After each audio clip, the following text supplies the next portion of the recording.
बिटिआरनि चेनेलाव गासैखौबो बरायबाय। आंनि चेनेलखौ साबस्क्राइब खालायदो आरो बे खाथिनि बेल आइकन बेलखौबो थुनानै होदो जाहाथे गोदान भिडिअ सिगां गोमोरनाय बायदि।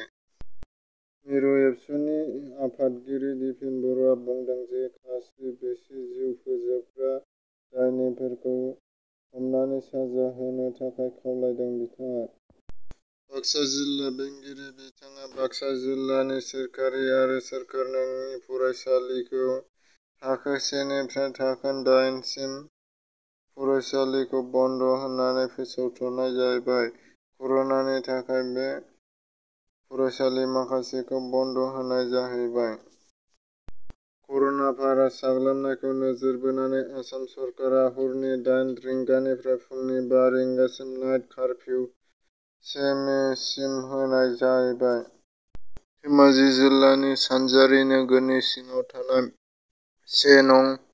बेसगुरि गामियाव मैया बाथौ थानसालि बेखेवदों। बे हाबाफारियाव गाहाय आलासि महरै नुजाथिफैदों एस. पि. बर' गेजेर फरायसालिनि गाहाय फोरोंगिरि मुस्रि ललित बर'। बिथाङा बे हाबाफारियाव बाहागो लानाया खौरांगिरिनि सिगाङाव फोरमायथि होयो। बिथाङा बाहागो लानानै ससियेल मिडिया बाहायग्राफोरा सांग्रां जानानै थानाया मोजां नङाब्ला नोंथांमोना गोजाननि आलासि जाहैनांगोन। जेनेबा नोङो ससियेल मिडियायाव जानला-मोनला खोथाफोरखौ दान्थे-बिदान्थे खालामनो मोननाय नङा। नोङो ससियेल मिडिया बाहायदोंबाबो नों गावनि नांगौसिबांखौल बाहायनो नांगोन आरो नोङो नंबां-जाबां बाथ्राफोरखौ बुंनो एबा ससियेल मिडियायाव हगारनो मोननाय नङा। नङाबा नोंथाङा जानांगोन दालि ओंख्रि।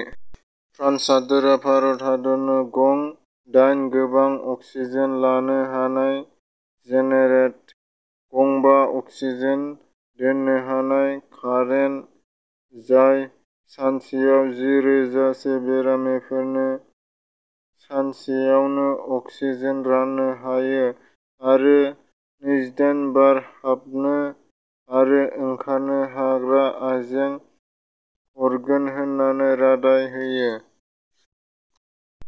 मैयानिफ्राय गासै कामरुप जिल्लायाव कामरुप मेट्र' गासै स्कुल कलेज गासैखौबो बन्द खालामनानै होनाय जाबाय। कर'ना भाइरासनि थाखाय स्कुल कलेज गासैखौबो बन्द खालामनानै होनाय जाबाय।